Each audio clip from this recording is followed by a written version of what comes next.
diplomático sueco de 32 años. Pide a los judíos que le muestren sus documentos oficiales, pero no tienen ninguno. Muestran cualquier tipo de papel. Aprueba de inmediato su protección por parte del gobierno sueco, de conformidad con las leyes de neutralidad del país. Es su pasaporte a la libertad. En apenas 6 meses, con actos como este, Wallenberg salva las vidas de un número sorprendente de 100.000 judíos. Juega al gato y el ratón con las autoridades nazi. Posteriormente, en medio del caos de la guerra, Wallenberg repentinamente desaparece. Durante años surgen relatos encontrados sobre su desaparición. ¿Dónde está el hombre que sin ayuda salvó la vida de 100.000 personas? ¿Dónde está Raoul Wallenberg? El odio es el núcleo de las políticas del Tercer Reich en Alemania.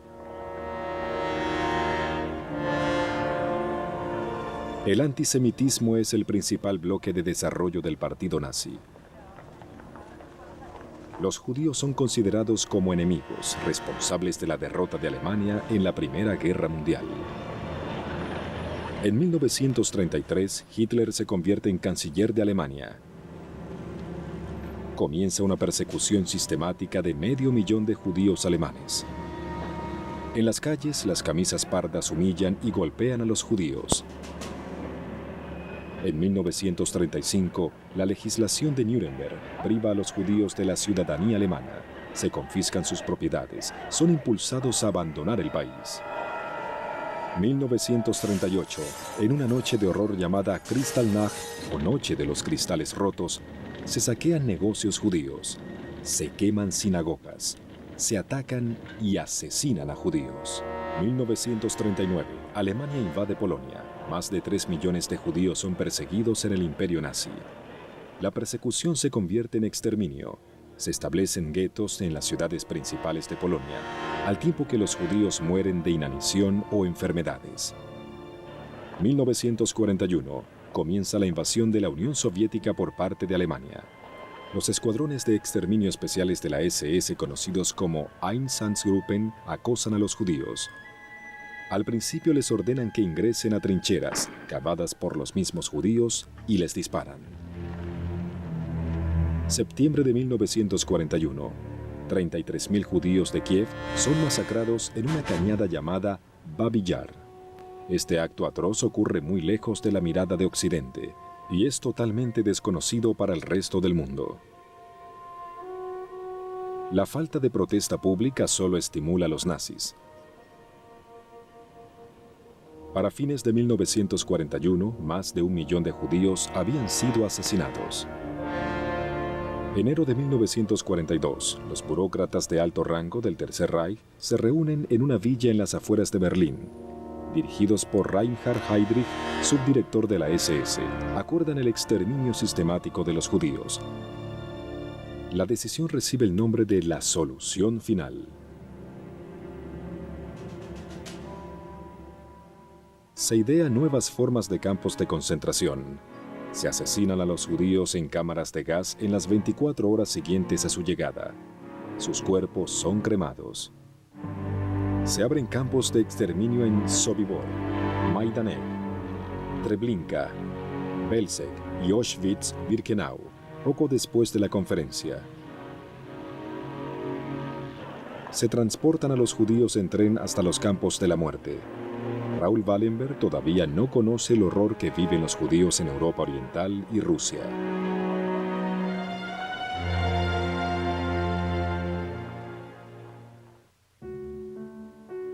Nacido el 4 de agosto de 1912, Raoul Gustav Wallenberg pertenece a una familia sueca adinerada. Su padre muere poco antes de su nacimiento. Es criado por su madre y abuelo. Rehúsa involucrarse en el negocio de la familia. En su lugar, viaja a Estados Unidos para estudiar arquitectura en la Universidad de Michigan.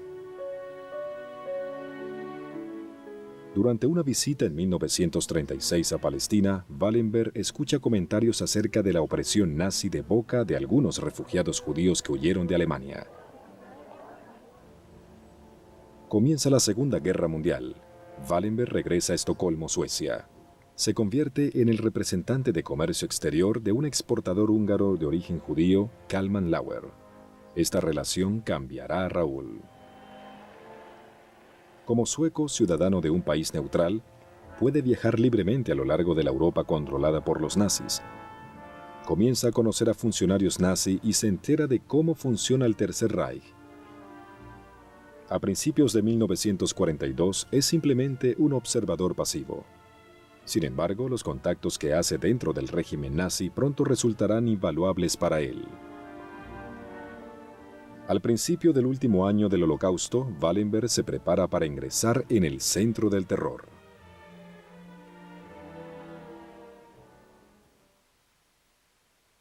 Hitler domina Europa y parte de Rusia. Sin embargo, no todos los aliados de la Alemania nazi comparten su espantosa política de genocidio. En Hungría, el almirante Horthy rehúsa cooperar con la solución final. Por los momentos, los judíos de origen húngaro están a salvo. El resto del mundo tiene poco conocimiento de lo que está ocurriendo en los campos de la muerte en Polonia y Rusia. Abril de 1943. Los judíos del gueto de Varsovia se enteran de la suerte que les espera en los campos de la muerte y deciden resistirse. Al utilizar armas que les proporcionaron grupos de resistencia, se levantan en contra de los alemanes. El levantamiento del gueto de Varsovia fracasa. Armados con artillería y tanques, los alemanes reprimen toda resistencia. Muchos judíos fueron asesinados y el resto fue transportado a campos de la muerte. No obstante, se divulgaron noticias sobre esta situación. Se registraron protestas en Londres y Washington, pero son muy pocas y ocurrieron demasiado tarde. 1944. La marea de la guerra se vuelve contra Alemania. El ejército soviético conquista de nuevo las tierras que los nazis les habían arrebatado. Los aliados se preparan para invadir Europa.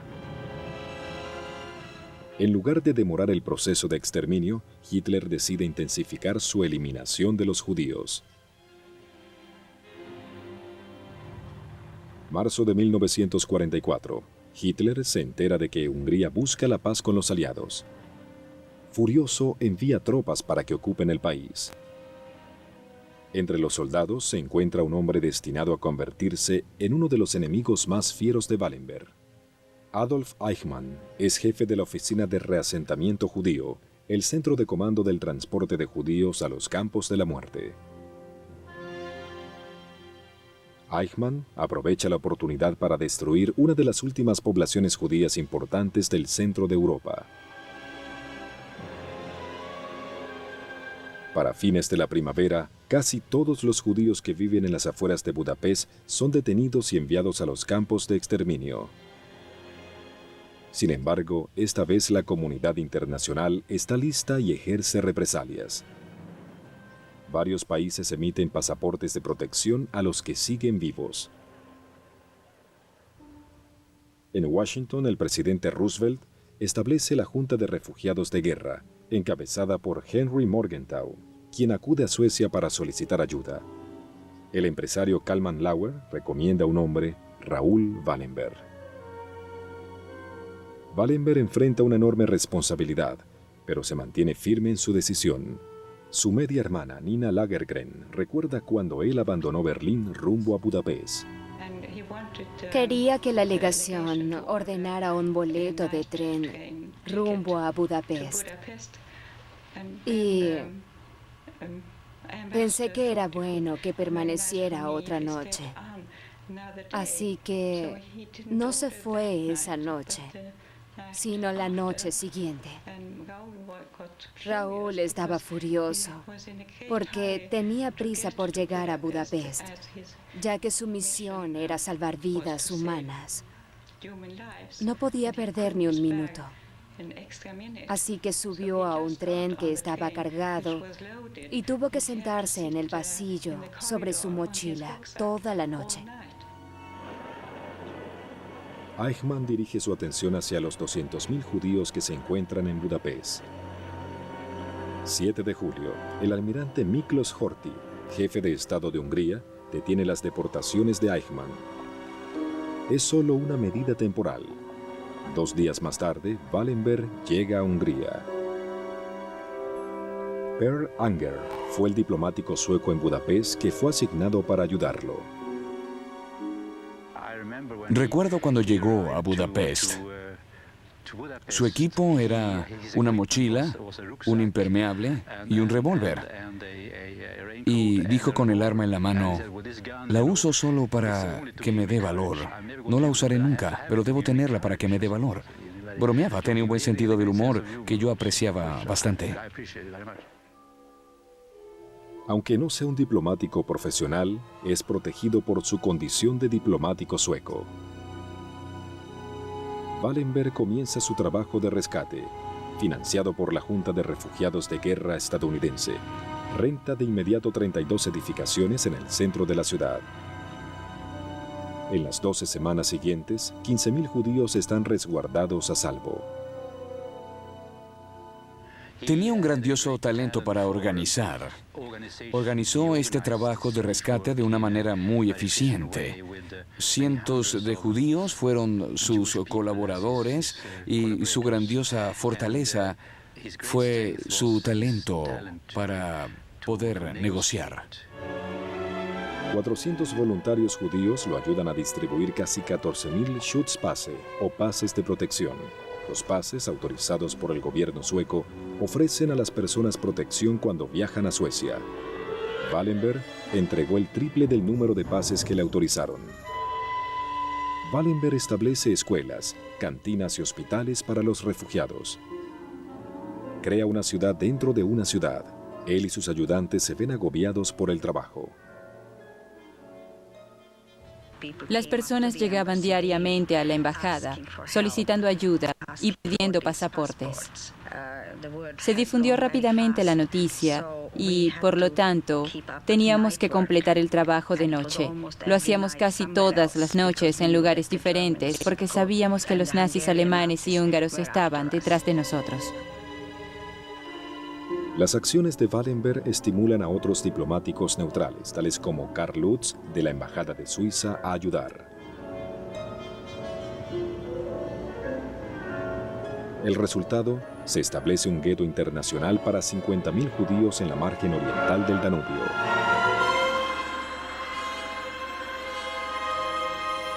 Sin embargo, el 15 de octubre de 1944 ocurre lo inevitable. Al escuchar que el almirante Horthy está negociando con los soviéticos, Hitler ordena el derrocamiento de su gobierno. Un escuadrón de fuerzas especiales irrumpe en el palacio y secuestra al almirante Horthy.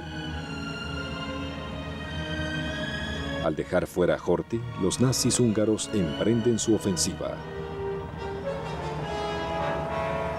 Los judíos que se encuentran en Budapest son detenidos y colocados en trenes rumbo a campos de exterminio en Polonia y Rusia.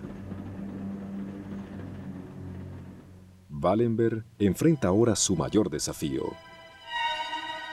Debe enfrentar directamente el régimen nazi para exigir la liberación de judíos en cautiverio. Igualmente necesita documentar las atrocidades de los nazis. Para ello, acude al fotógrafo Thomas Veres. Dice a Veres que será su fotógrafo oficial. Su trabajo debe ejecutarse en secreto. Si es visto tomando fotografías como esta de Wallenberg, donde aparece con las manos detrás de la espalda negociando la liberación de los judíos, podría ser asesinado. Veres acompaña a Wallenberg en su trayecto a la estación ferroviaria. Registra en secreto el proceso de deportación.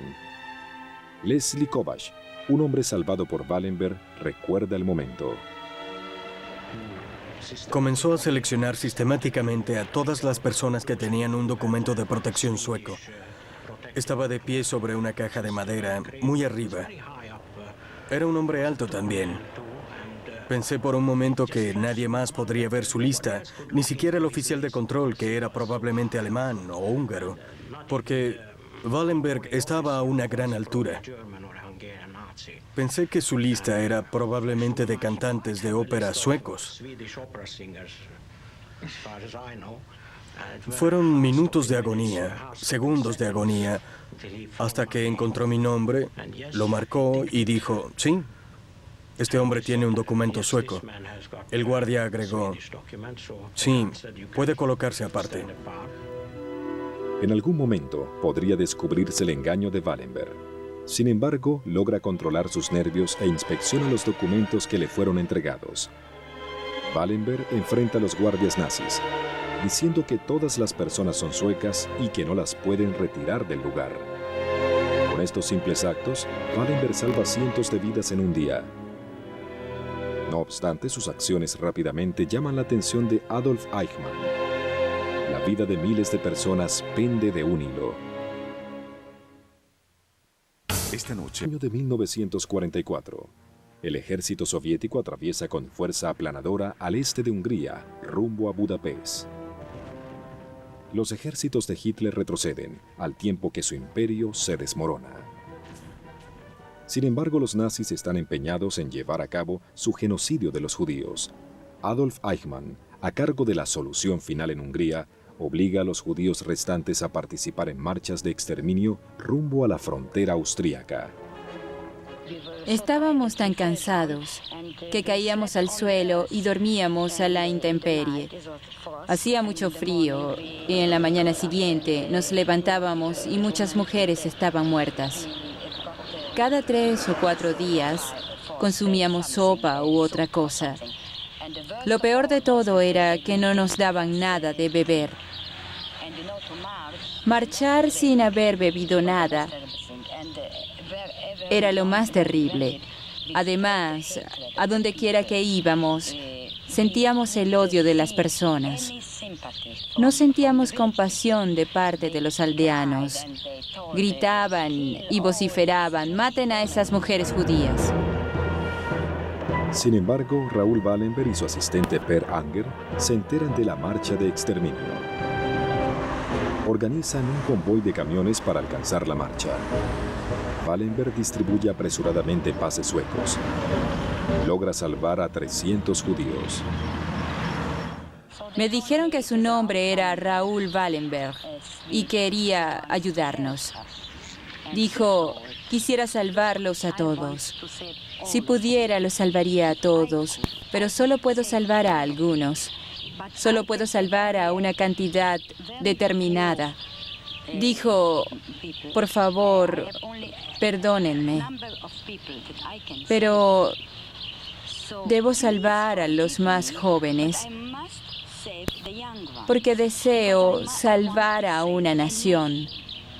Nunca olvidaré esas palabras. Eichmann enfurece y amenaza con asesinar a Wallenberg. Wallenberg organiza una cena con Eichmann en Budapest. El diplomático sueco Lars Berg lo acompaña.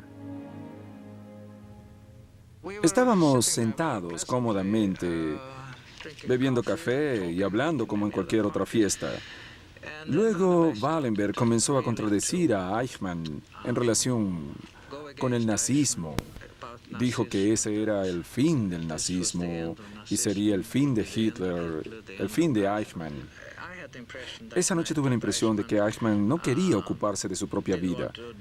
Dijo que disfrutaba el poder y las cosas buenas, las mujeres y el vino provenientes de Francia.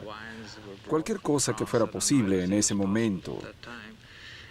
Simplemente se mantuvo de pie y declaró en mi presencia, cuando los rusos lleguen me dispararán.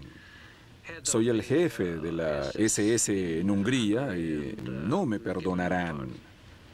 Luego dijo amablemente a Wallenberg, bien, aun cuando yo crea que tiene razón, no piense que somos amigos. Usted tiene un pasaporte diplomático sueco, pero eso no lo protegerá. Incluso un diplomático neutral puede tener un accidente. Después de eso, Eichmann se puso de pie y muy amablemente, así como estábamos conversando durante la noche, agradeció la cena, hizo una reverencia y se fue. Un par de días más tarde, un enorme camión alemán avanzó en dirección al auto de Wallenberg. El vehículo quedó totalmente destruido, pero Wallenberg se salvó porque no estaba dentro. Diciembre de 1944. Budapest está bajo asedio de las fuerzas soviéticas. La ciudad es blanco de fuego de artillería y aéreo. Eichmann huye a Viena. Antes de irse, ordena que 70.000 judíos del gueto de Budapest sean masacrados. Al final, cuando el liderazgo nazi húngaro se desesperó, decidió asesinar en masa a las personas que estaban ahí. Había 70.000 personas en ese gueto general.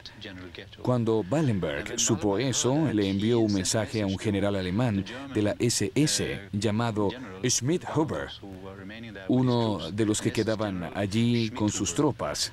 Y el mensaje decía: si no detiene esto ahora, puedo garantizarle que será ahorcado después de la guerra como criminal de guerra. El general lo entendió muy bien y detuvo el proceso. Se podría decir que al hacer esto, Wallenberg salvó a otras 70.000 personas. Enero de 1945, Hitler envía al 6º Ejército Panzer como refuerzo.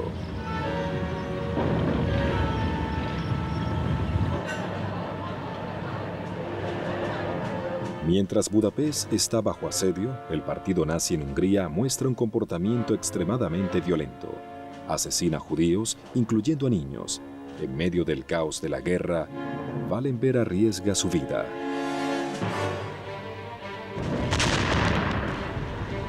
Las tropas de Hitler no pueden llegar a la ciudad. El 13 de enero se acaba la anarquía. Las tropas soviéticas llegan a Budapest. El régimen nazi llega a su fin. Debería ser un periodo de celebración especialmente para Raúl Wallenberg, quien arriesgó su propia vida para salvar las vidas de los judíos húngaros. Sin embargo, 4 días más tarde, la vida de Raúl tomó un rumbo terrible. 17 de enero, Wallenberg y su conductor Vilmos Langfelder conducen rumbo a Debrecen para negociar la entrega de alimentos a los miles de judíos húngaros protegidos por él. Al principio es escoltado por soldados rusos. En algún punto los guardias son reemplazados por oficiales de la NKVD, la policía secreta soviética. Esa es la última vez que se ve oficialmente a Wallenberg. Nunca llegó a Debrecen. Le dijo a uno de los hombres que trabajaban para él que se iba, pero no sabía si era como prisionero o como huésped de los rusos. Más de 50 años después, las personas todavía se preguntan ¿qué le ocurrió a Raúl Wallenberg? ¿Por qué la policía secreta soviética arrestó a un ciudadano neutral que hacía el bien al prójimo? Parte de la respuesta está en el caos al final de la Segunda Guerra Mundial. En 1944 está claro que Alemania fracasó. No obstante, en medio de la anarquía, la Unión Soviética surge como la potencia más fuerte de Europa Oriental. El gobernante soviético Joseph Stalin está decidido a establecer su propio imperio dominado por los soviéticos. En vista del avance de Estados Unidos y Gran Bretaña desde Occidente, está claro que Europa se dividirá en dos. La Guerra Fría comenzó y está a punto de reclamar a una de sus primeras víctimas. Rusia y Estados Unidos comienzan a sospechar uno del otro. Los comunistas de Hungría no pueden creer que Wallenberg haya ayudado por simple bondad. Saben que recibe ayuda financiera de la Junta de Refugiados de Guerra de Estados Unidos. Consideran que sus actos fueron un pretexto para espiar. Mi opinión personal es que Wallenberg, al entrar en contacto con los rusos, les dijo que no solo era un diplomático sueco, sino que fue enviado por el mismo presidente Roosevelt y que trabajaba con dinero estadounidense para salvar vidas judías. Creo que esa es la razón por la que desapareció. En ese momento no era bueno declarar que se trabajaba para los estadounidenses. De acuerdo con documentos soviéticos, en febrero de 1945, Wallenberg es transferido a la celda 123 en la prisión de Lubyanka en Moscú, el centro de interrogatorio para los enemigos políticos de la Unión Soviética. Su conductor está en otra celda. Wallenberg es acusado de espionaje y solicita un juicio público. Los rusos rechazan su solicitud y lo mantienen en confinamiento solitario. La familia de Wallenberg está desesperada por contactarlo. Cuando nuestro jefe de misión en Moscú, Soderblom, abandonó la capital, mencionó el caso de Wallenberg a Stalin, quien escribió el nombre de Wallenberg, obviamente con la intención de investigar su caso. Pero nadie sabe si él discutió el asunto con Beria, con quien se reunía a menudo. Sin embargo, si lo hizo y si estos dos hombres acordaron que no había razones por los momentos para enviar a Wallenberg de vuelta a casa, puede que hayan decidido el destino de Wallenberg por los años venideros. Sin embargo, los soviéticos cambian considerablemente su historia y no será la primera vez. Agosto de 1947. El ministro de Relaciones Exteriores soviético, Andrei Vyshinsky, dice a las Naciones Unidas que no sabe nada de Wallenberg. A su juicio, no está en la Unión Soviética. Los soviéticos especulan que probablemente fue asesinado por agentes de la Gestapo. Sin embargo, el misterio de la desaparición de Wallenberg no moriría. La Unión Soviética esperaba que el resto del mundo lo olvidara, pero no sería así. Wallenberg no descansaría hasta encontrar a su hijo. En 1947, los soviéticos le dicen que no tienen idea de dónde está, pero ella rehúsa darse por vencida. En los 10 años siguientes, encabeza una investigación en la que toda su familia está involucrada. El gobierno sueco emprende también una investigación. Obtiene la declaración de 19 prisioneros que afirman haber tenido contacto con Wallenberg en prisiones soviéticas.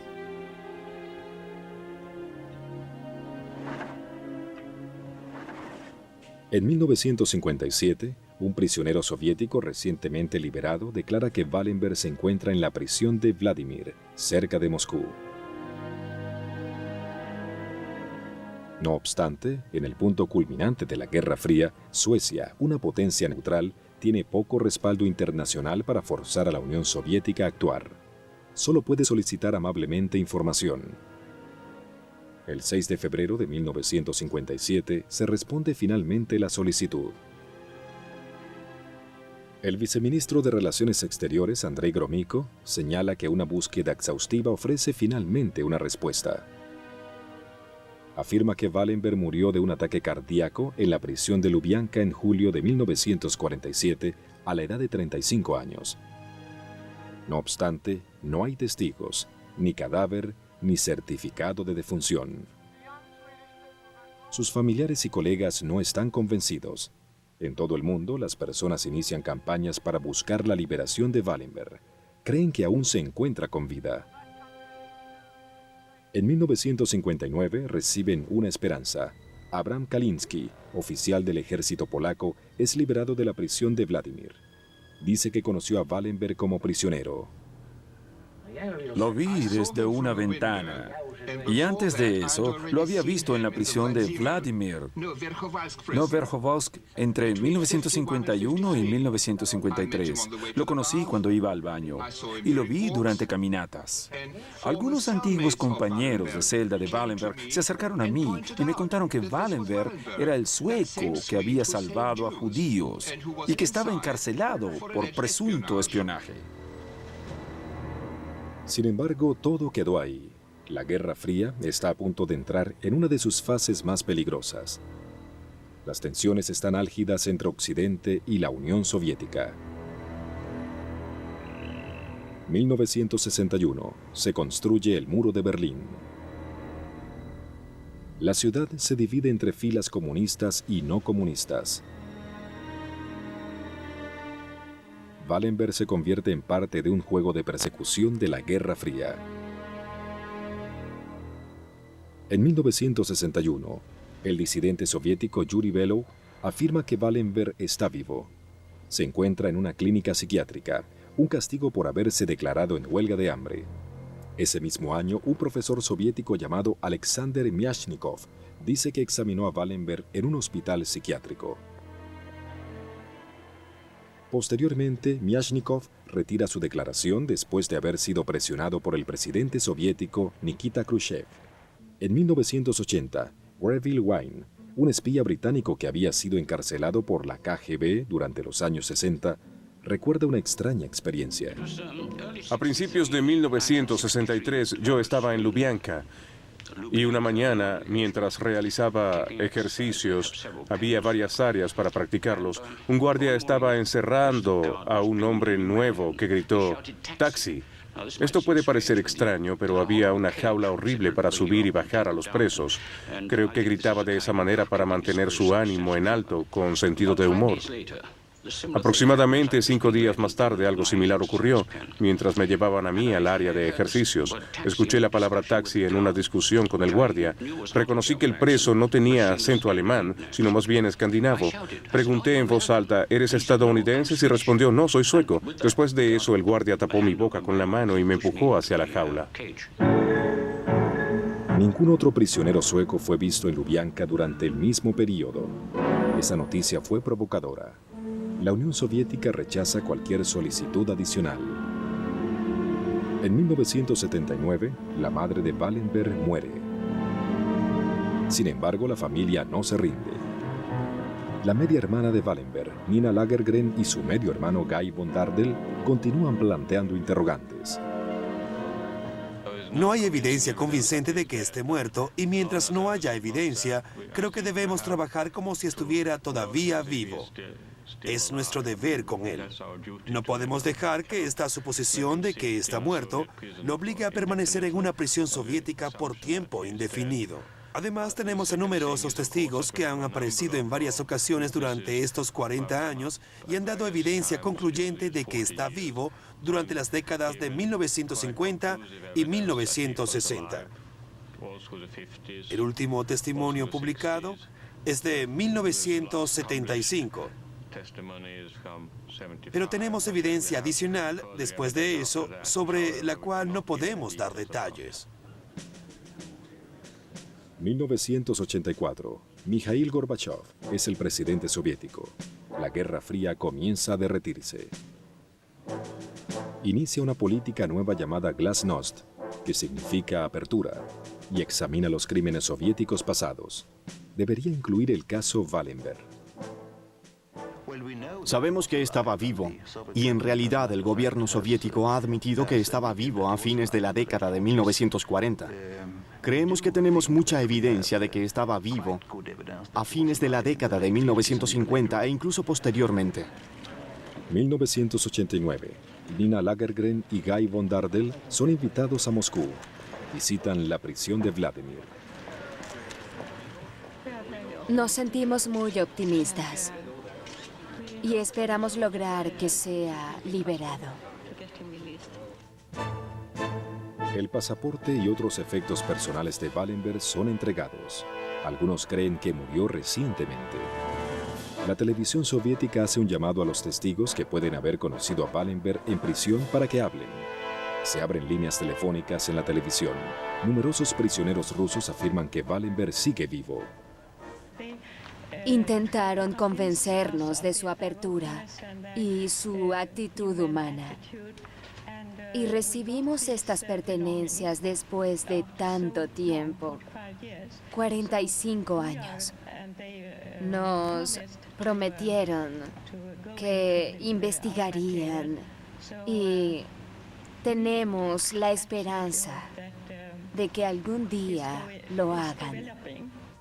A pesar de esta nueva apertura, la respuesta soviética oficial sigue siendo la misma. Wallenberg murió de un ataque cardíaco en 1947 en la prisión de Lubianka. Dicen que sus cenizas están enterradas en este cementerio de Moscú junto con otras víctimas desconocidas asesinadas por Stalin, pero su nombre no es olvidado. Los estadounidenses nunca olvidarán que por una ley especial del Congreso, nuestro país adoptó oficialmente a un sueco notable, un héroe mundial con un sentido moral y humano único. Me refiero a Raoul Wallenberg, un diplomático sueco que en la Segunda Guerra Mundial salvó a cientos de miles del terror nazi. Wallenberg es ahora ciudadano de ambos países, es un lazo entre nosotros y debería ser una inspiración para nuestros pueblos.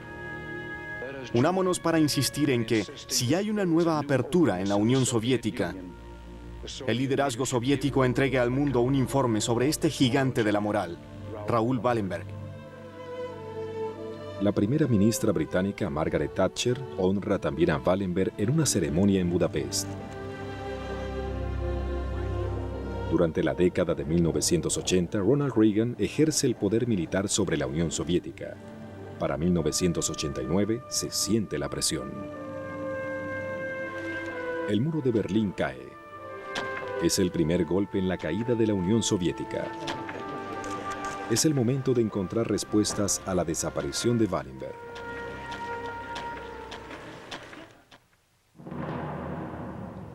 Día de Año Nuevo, 1990. La Guerra Fría entra en su etapa final. El Imperio Soviético colapsa. Los berlineses son libres. Los acompañan otros europeos orientales que celebran también la caída del régimen comunista.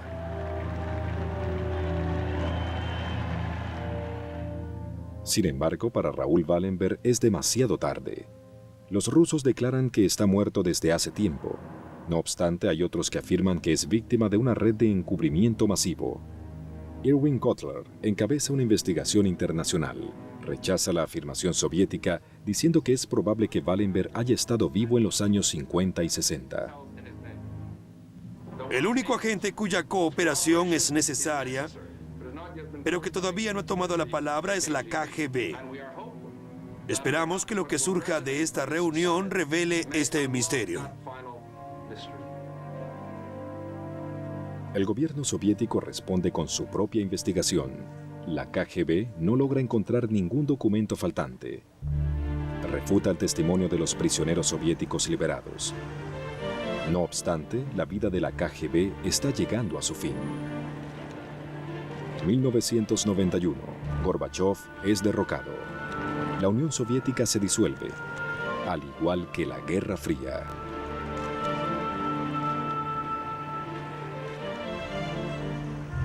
En 1992, una investigación conjunta de suecos y rusos incluye una búsqueda durante 9 años de archivos antiguos de la KGB soviética. 2001. Rusia emite una declaración, según la cual Stalin ordenó el asesinato de Wallenberg en la prisión de Lubianka el 17 de julio de 1947. Suecia está en desacuerdo y dice que no hay certificados de defunción ni otro documento que lo demuestre. A su juicio, podría estar todavía vivo. Las autoridades rusas son inflexibles. Alexander Yakolev encabeza una comisión que trabaja con las víctimas de Stalin. Dice que un ex jefe de la KGB le explicó que a Wallenberg le dispararon. Parte de la verdad que comienza a surgir avergüenza a Suecia. Algunos dicen que el rechazo de Suecia a ofender a Stalin impidió que el gobierno presionara para que Wallenberg saliera en libertad. Además, hay una declaración incluso más perturbadora. En 1964, Moscú ofreció cambiar a Wallenberg por desertores soviéticos, pero Suecia se negó. Suecia incluso detuvo a un espía soviético, el coronel Stig Wennerström. Pudo haber negociado su regreso a la Unión Soviética, pero no se logró ningún acuerdo. La revelación es alarmante. El primer ministro sueco Göran Persson pide disculpas por estos errores pasados. Sin embargo, ¿por qué Stalin mandó a matar a Wallenberg? ¿Qué amenaza podría representar un hombre tan pacífico? Al principio, parece claro que las autoridades soviéticas en Hungría temían que Wallenberg fuera un espía. Esto explica su arresto inicial. Para el momento en que es trasladado a la prisión de Lubyanka, es probable que sus encarceladores supieran que no era un espía. No obstante, era demasiado tarde. Como un extranjero inteligente de un país neutral, es probable que el régimen soviético temiera que Wallenberg se quejara de su falso encarcelamiento.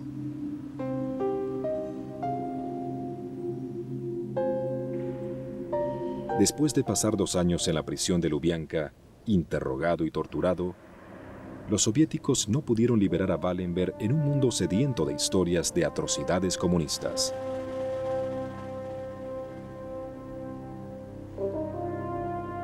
Es una ironía trágica. Tras haber sobrevivido lo peor del Tercer Reich de Hitler y haber salvado a miles de judíos, Wallenberg se convierte en una de las primeras víctimas de alto perfil de la paranoia de posguerra de Stalin. 2001, Vladimir Ustinov, fiscal de Estado de Rusia, pide disculpas por la muerte de Wallenberg.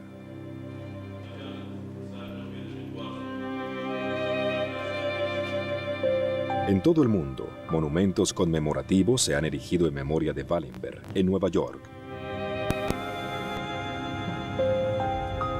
en Londres. En Israel existe un lugar especial para recordar a Wallenberg. En Yad Vashem, el monumento a la memoria del Holocausto en Jerusalén, su medio hermano plantó un árbol en honor a Wallenberg.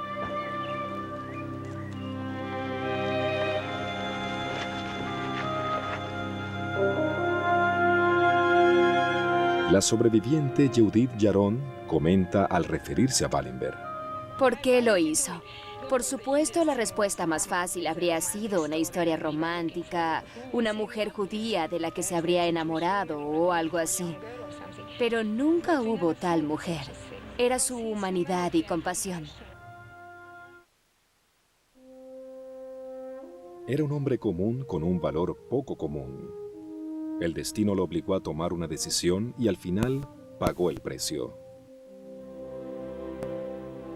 Al final fue víctima de la incredulidad de los soviéticos, que tomaron Budapest y lo arrestaron, porque no podían creer que un diplomático sueco se dedicara por meses a este trabajo. Sin embargo, su decisión, su disposición por arriesgar su propia vida para ayudar a otros, salvó la vida de 100.000 personas. Es lo que llamamos en nuestra tradición un hombre recto.